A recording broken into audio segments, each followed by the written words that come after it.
All right, welcome back. We got our weekly stock market update.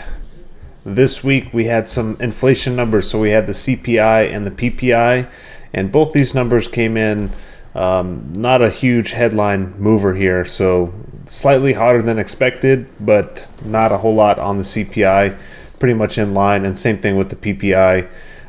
There's a little bit of relief on the PPI, but not a whole lot of news for the inflation numbers. Jobs numbers came in pretty much in line as well.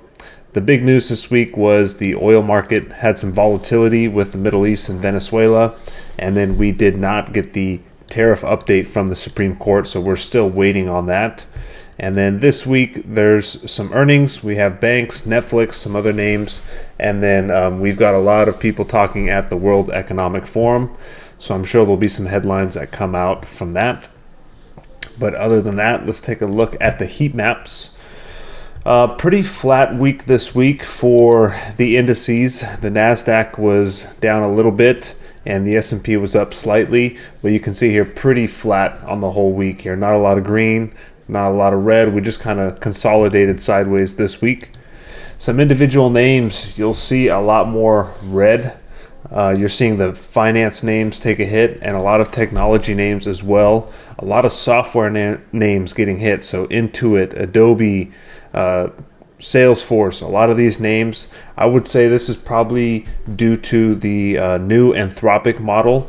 We're seeing a lot of progress on some of these AI models where you can build your own software, build your own apps, and it doesn't take a super coder to do so. And so there's going to be a lot of competition on these software names. Their moat is getting eroded away. If somebody can create their own software stack using some AI tools, there's not going to be as large of a need for some of these software services. So we'll see if that has any more follow through behind it. And you also saw Microsoft, Meta, and Apple this week pull back. Semiconductors, the whole AI trade did get a boost. Again, some of that is on the backs of we're seeing the progress and the need for more compute is being supported by the Anthropic model and some of these other models that are really performing on the on their new projects. So a little bit of hype coming back into the AI trade, but it's been up and down depending on the news, depending on the week. Retail names had a good week as well. Again, Costco, Home Depot, Walmart front running the potential for the tariff announcement from the Supreme Court to be in favor of these companies, that they will get a refund and potentially not pay as much tariffs in the near future.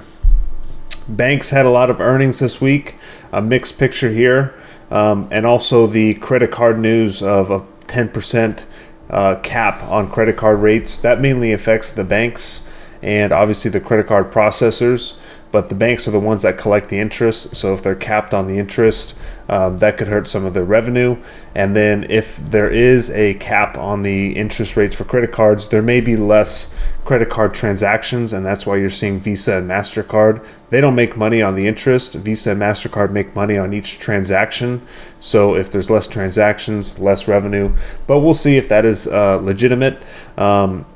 If that doesn't go through, I think you'll see these names bounce back real quick. And Visa and MasterCard are blue chip companies with a huge profit margin, something like 97% profit margin. So they're phenomenal businesses. And if this does not go through, this could be a nice buying opportunity for these companies. But we will have to wait and see. Taiwan Semi crushed earnings, so that is good for some of these chip manufacturers like Lam Research, AMAT, and ASML. Those names had a huge week this week. I'm not sure why Qualcomm was down 10.5%. I'll have to take a look. So crypto world, we had a pretty good week for crypto. Bitcoin up 5%, Ethereum up 8%, and pretty mixed around here, but a nice bounce this week. We did have some news on a bill that was looking like it was going to go through, and then at the last minute, a lot of the crypto supporters pulled their support for this bill, so now they're going to have to find a solution. So we'll get some more news on that over the next couple of months, but I would say it was probably a positive. The market initially reacted to the downside for the crypto names, but overall, I think a bad bill is worse than no bill. So that's where we're reevaluating and saying, hey, let's get the right piece of legislature through, and let's not just push something through that could end up hurting the crypto world more than helping it. All right, let's take a look at some individual names. First off, oil. Like I said, kind of volatile week. Again, a lot of potential with Iran and Venezuela. So we saw oil have a nice spike, and then it's giving back some of that. But we're still holding up here in the high 50s, low 60s. We'll see if this was just a pump in the downtrend and we just keep moving back down, or if this is actually a legitimate breakout. Again, we zoom out, this still looks like it wants to just keep going lower. I know Trump has said he wants oil in the 40s, so we'll see if we get there. Volatility this week, we had a little bit of a spike in the middle of the week, but like I said, any spike we get quickly reverts back down. The market likes this 15 and below level.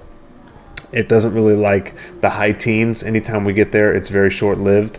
But we'll have to wait and see with earnings coming up. Maybe we'll get some nice volatility. As you can see, we are kind of trending upwards, but any spike we get quickly comes back down to a baseline. The metals had a good week here. So silver did hit 93. You had gold hit an all-time high this week. Very volatile Friday. We had a huge drop, but we kind of bounced back up. Would not surprise me if gold breaches all-time high, and silver probably wants to blow its brains out over $100 before we see a potential little bit larger move to the downside. But we'll wait and see there. As far as some individual names, we talked about the indices. They were pretty much flat, so we won't talk about those. So the NASDAQ and the SPY pretty much flat. SMH did hit all-time highs, so the semiconductors. Uber was pretty flat this week, just consolidating sideways, chopping up, chopping down. Google, same thing, just kind of consolidating here. Tesla, not a whole lot to talk about, but it is looking interesting. Are we either going to respect this trend line and get a bounce back up over 450, or do we break this shorter term trend line that we've been in for the last couple of months and potentially come back down into the 380s?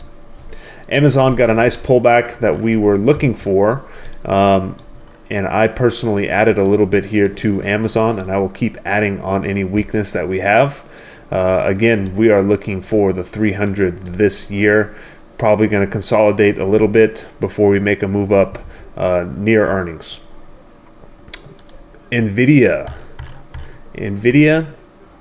we dumped hard at the beginning of the week and we recovered throughout. Again, the AI optimism is coming back, and I expect this trade to just keep being choppy. And they don't have earnings for a long time, not until the end of February. But nothing's really changed for this story here other than some new products that are being announced by NVIDIA and their customers. Cybersecurity had some interesting news this week. I believe China said that they are not allowing some of their large firms to use CrowdStrike. This is definitely a name that I would like to increase my position, and I will start buying once we get in this air pocket here from 440 down to 400. So we'll see if we get there. One name, Novo Nordisk. This is a very interesting name, a lot of positive news, but the longer term trend has been a huge pump and dump. But we've got some price memory here from 2021, pre GLP-1, and then this was all the GLP-1 run up, and then we went a little too far, let's pull it back. But this company is doing a lot of great things. The revenue is very solid, and there's a lot of positive headlines out there for Novo Nordisk. So we'll see if this has some legs to keep moving out of this large term downtrend. We broke out of this shorter term downtrend, retested, and now we're making a nice move up. But we've had nice moves like this in the past that have failed, and then we make lower lows. So we will see if that's the case for Novo Nordisk. Some of the blue chips like Meta had another rough week this week. Same thing with Netflix, another relative low here on the week. Again, this thing I think is just going to keep bleeding out until we get a resolution on the HBO saga. And the other names we talked about last week, blue chips, Apple pulling back a little bit more this week. Not quite sure the reasoning here other than just profit taking.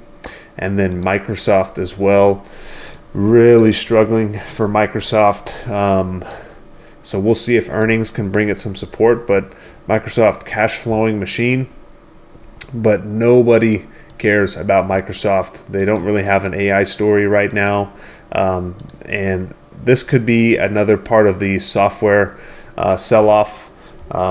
Obviously, that's a huge piece of their business is software. And if someone can build a product to replace Microsoft, that could hurt their revenue. But I think their products are pretty sticky. So we'll see if you can displace Microsoft. But I think people have been thinking that for a long, long time. And that has not been the case. ASML, huge move here. It's just what a move. Can't believe it was 560. What was that, last March, April, tariff low. But phenomenal business breaking out here, just ripping to the upside. So I think that's about it. We've got not a lot of news this week. We got a short week with MLK Day tomorrow. So I will have an update for you guys next Sunday, and we will get into some earnings these next couple of weeks. All right. Peace out. Go Hawks.